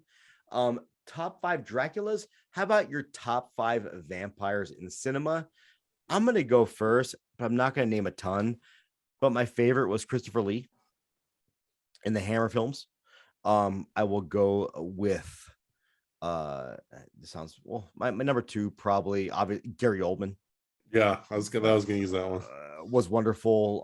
Bela Lugosi, obviously, and then I'm gonna say Leslie Nielsen, and we talked about that earlier. Dracula Dead and Loving It, and then I'm also gonna say I love Wesley Snipes as Blade. Yes, And you stole all of mine. Dude, I could probably also name every character of What We Do in the Shadows, both the movie and the TV show, because there's been so many great vampire characters over the years. It's a hard one because there's so many great ones, but Christopher Lee for me was always when I got into Hammer films, I was like, that's my dude. Jody, you got anyone you want to add? Let's go with the vampires from Dusk Till Dawn. Oh, good one. Yeah. Not a got me. specific Oh. one, just the whole movie. Santo, what's her name? Satanica Satanico Pandemonium. Pandemonium. Wait, no, Jody, hold on. That's one that we actually talked about. I know. last Let's hear it. Let's hear Satanico you. Pandemonium. Yeah, no, There we I love From Dusk Till Dawn. I like Fright Night a lot too. Like I said, it's a classic vampire, and Chris Sarandon makes a fantastic vampire. The sexy vampire that we were talking about earlier. I was gonna add Dracula from Monster Squad. Yes, Mm, very yeah. good one. Yeah, That's a really It's good performance. one of my favorite scenes in that film is when he grabs the little girl by the Mhm. shirt and just says, "You bitch." And so just, oh God, how do you call a sweet little child that? And he was very good in that. Wow. I think the only one I could add to this whole list, because you guys named a lot of really good ones, that nobody seemed to remember Paul Rubens and Buffy the Vampire Slayer. Yes. Oh shit, Uh, okay. So, Okay, I like it. Good one. Hey, and Leslie I've been Nelson now definitely has the number one spot with me. I've been rewatching the whole Adventure Time series with my kids. There's Oh, some cool vampires in that too. Marceline, the Marceline. Vampire Queen. that's one of my Plus- favorite series of all time. I love Adventure Time. We've been watching straight through this time. Like I haven't ever sat and watched the entire thing like this. It's really good. It's so A ridiculous. lot of stuff for adults in there too. Yes. Yeah. Also, shout out to Bill Paxton for Near Dark.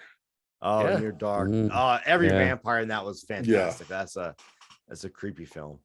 And Lost Boys is always Yeah, Lost Boys. a good joint. Someone asked a question if we have any info on the Lost Boys reboot. I didn't know this was Yeah. a thing until I Googled it right before the show to see what it was. So yeah, we'll see what happens. Yeah, I don't know anything about it. Huh. Interesting. All right. Last It's on but- sci-fi though. Mm. Well, Summer Party sci-fi- remake. Yeah. yeah, some part of it was pretty good. Sci-fi did do the Chucky series That or Yeah, with USA though. with Yeah, USA, USA. but it's still so this is a kind of a good question, but is there any TV series any of us are watching right now that we'd recommend? Yeah, when I saw this one, they mentioned Raised by Wolves, and I watched the first half of the first season, and I need to finish it because that was an excellent show. So I know something just came up that knocked me off, but I definitely want to watch that. and I'm just watching Peacemaker right I now. I just finished Peacemaker. That was amazing. Dude, Eagle-E is the best character in the Yes. history of cinema. No, I now like that Vigilante a lot now in that that. we've mentioned Peacemaker, I'm just gonna have the theme song and the dance in my head for the Yeah. next hour. In this age of streaming where you can skip over the opening Don't ever credits, skip usually that. I've Don't never ever skip I never watched. I don't remember last time I watched the whole Hey, series. I was never gonna say, skipped it. like, do you want to skip the intro? No, I don't. I want to watch the No. intro.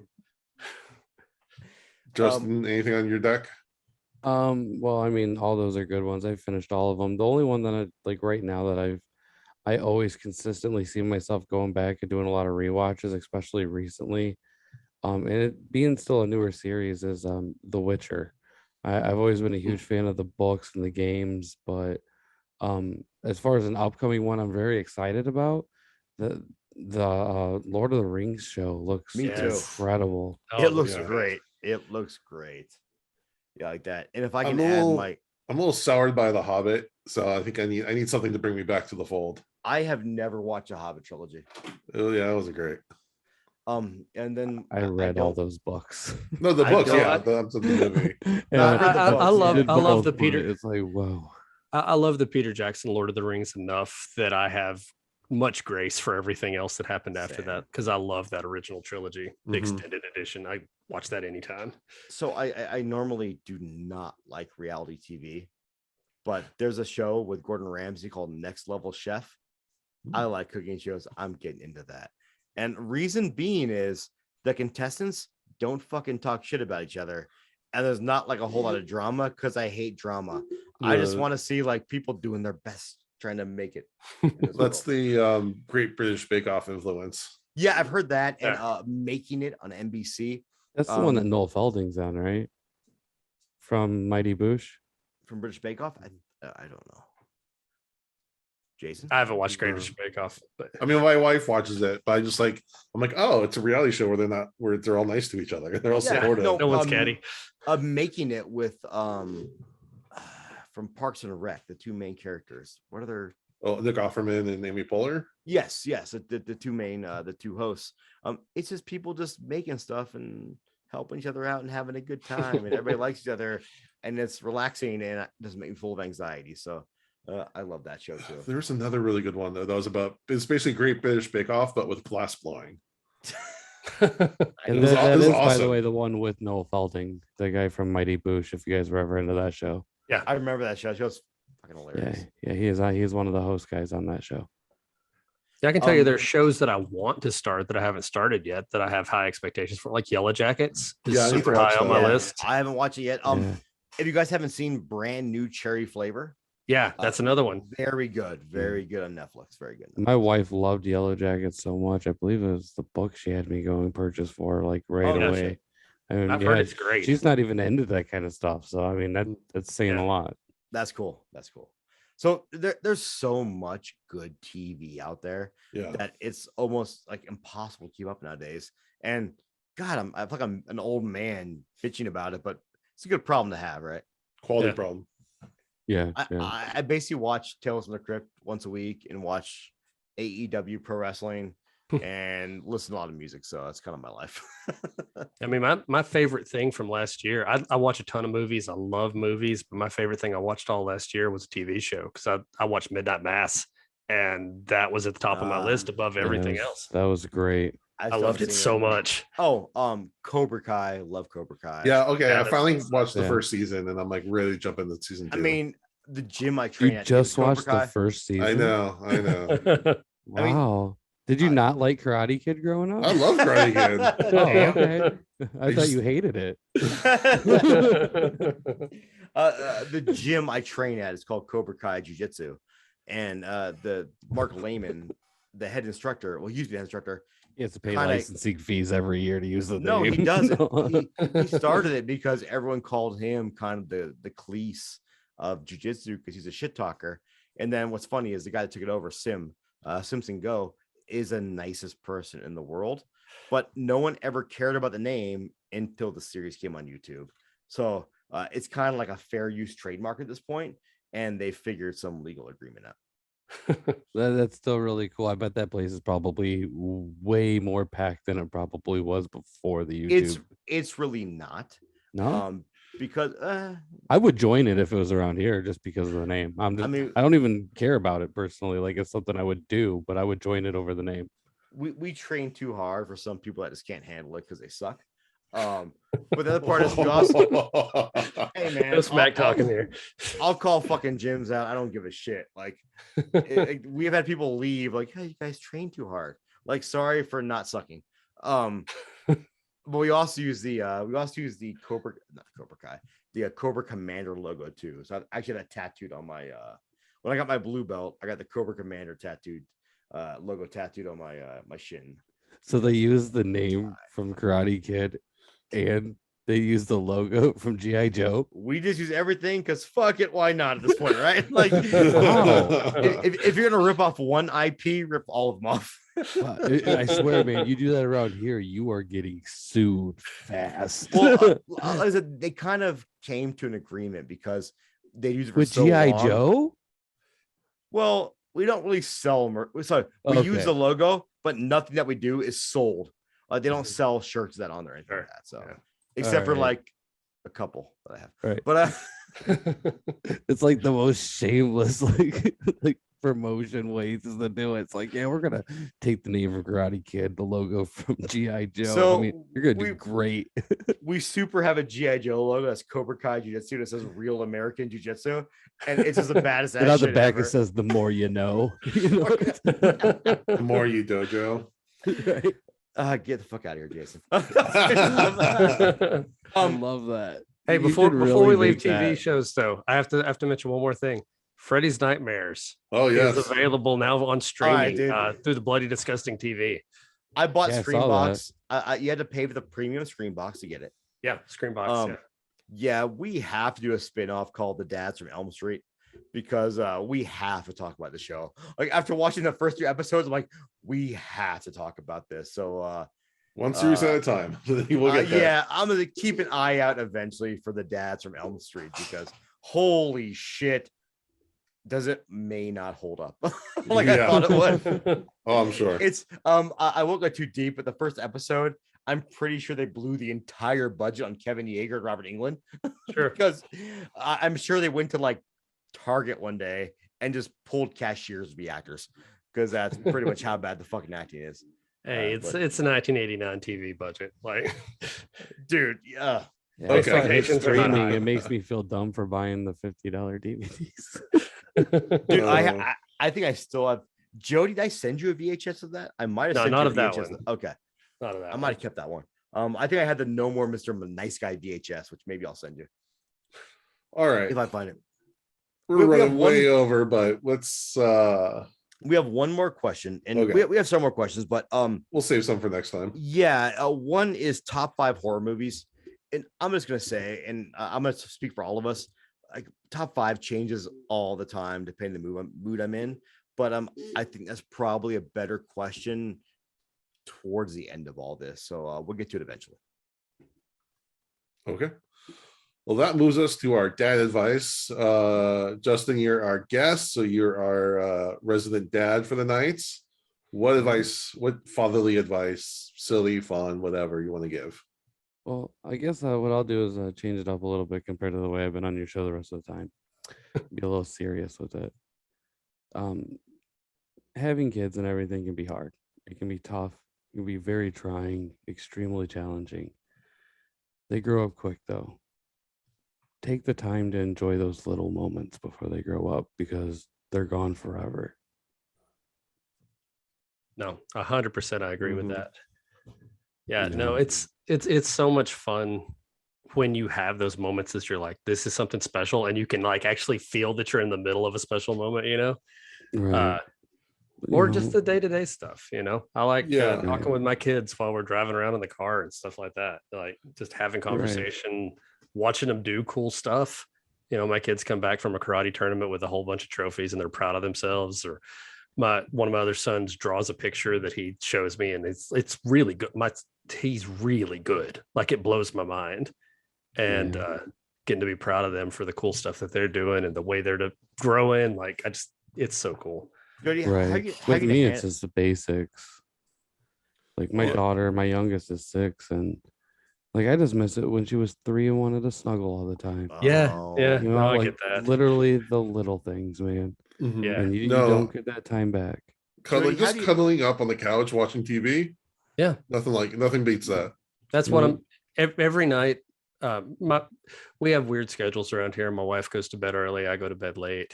And what we do in that meantime is the kids and I will watch something together, and we'll just sit on the couch. And usually one of them will sit up next to me and put their head on my shoulder, and it's great. I love it. What's your comfort movie for you and your kids? Oh man, Do you guys have one that you guys like just kind of go to? I don't have one particular thing. We watch a lot of TV together. You know what it is? It's Bob's Burgers. We watch Bob's Burgers That's constantly awesome. now that the Love kids it. are getting a little bit older. I That's- never get enough of that. But my daughter's 19, but me and them still like is Bob's Burgers is probably ours too. Me and my All- 6-year-old are obsessed with Pennywise, so we do a lot of it. Yeah. I think her first NECA toy was Pennywise when she was That's 4. Wow. She's been obsessed with that, and then I took her to see a Kane Hodder. She's obsessed with Jason, and she has a signed Friday the 13th mask from him signed. Oh, to, I have that black her. on my back on my wall. There is a sign on by him, and I have a machete from him too. And That's she cool. wanted to ask him if he really killed people, and that's the whole reason she wanted to go. Well, he has kill tattoo on his lip. So also the Kane Hodder documentary is on Shudder or Amazon Prime. It's really good, really worth watching. That guy, the book too. Really interesting life from that guy. Yeah, for I've sure. seen him. I've walked by his booth many times at conventions, and it's just there's something I just can't talk to him. I don't know what it is. Why? I'll- It's I'll the go up and down. line Is usually. it because you're the same height and you want to challenge him? Like, Yeah, Yeah, that's the something just- line's always the worst spot with him. Yeah. It's always he's always the worst one for that. Jody, what are you gonna do though that one day when you tell your daughter to take the trash out and she says no, and you know she can kick your ass? What are you gonna do? That's the bad thing about training them all karate, you know. Buy a taser. No, they're good kids though. Like Yeah. they really are. They, you know, honestly, you asked earlier how we survive with all of them in the house. It's because they're good kids, and they usually get along. Not always, but we like being with them. Like that's the biggest thing is we just like being with them. I like hanging out with my kids. Right. And you hear people all the time that are like, summer's lasting too long. I can't wait for my kids to go back away again. Like, no, I like these people. Well, I'll tell you now, man. There are days like, my daughter now is in college full time and working full time, and there are days where her time at home is all right. Cool, I'm coming home to take a shower and get some sleep and go to work, and it's kind of sad. So, Yeah. it's all good because I get it, right? It's the keep an eye on the prize, right? But enjoy your time now, man. It's pretty good. My 7-year-old daughter started taking the iPad and closing the door to her room and just watching whatever in there. So I'm like, oh, here it comes. Yeah, and mine does that a lot too. I catch her every once in a while. She's being obsessed with Pennywise. She's also a big fan of Ice Nine Kills, and It Is the End is one of her favorite songs. Oh, yeah. And she actually talked to Spencer Tarnas and made sure to ask him about killing people too, because of his long music video. And she's obsessed with just people killing each other for some reason.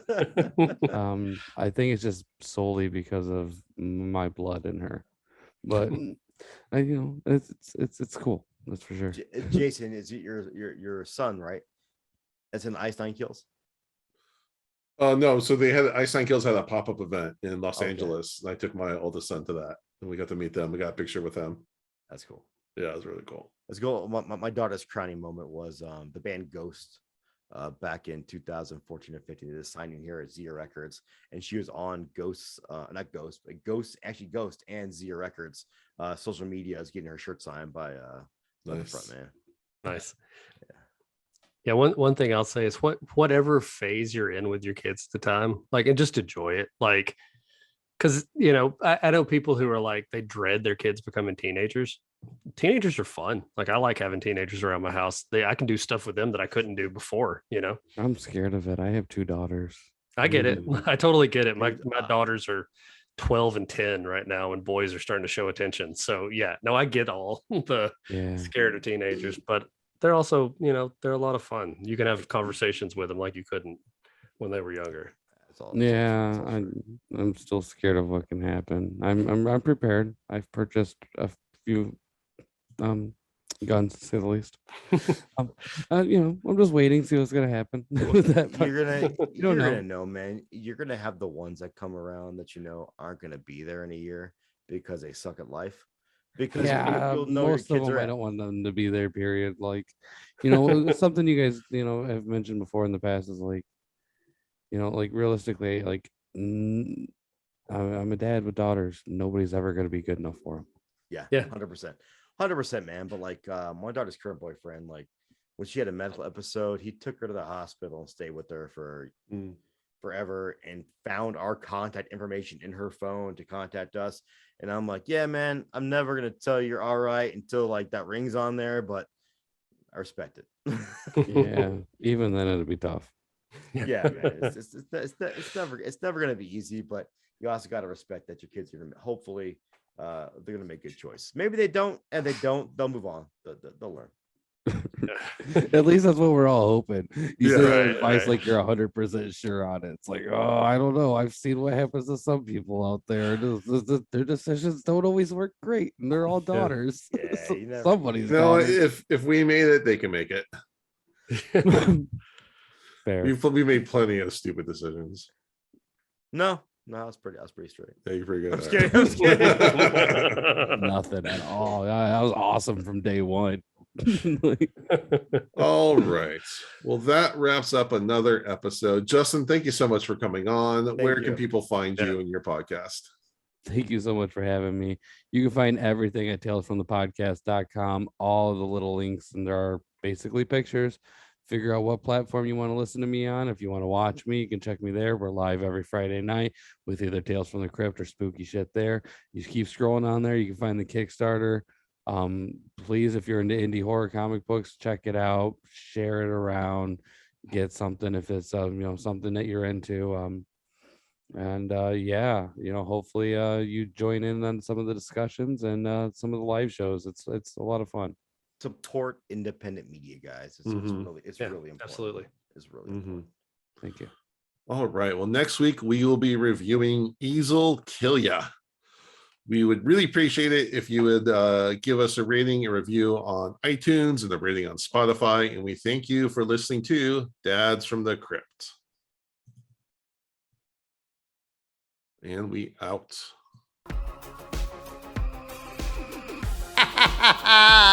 Follow Dads from the Crypt on Facebook, Twitter, and Instagram, or I will follow you to the grave.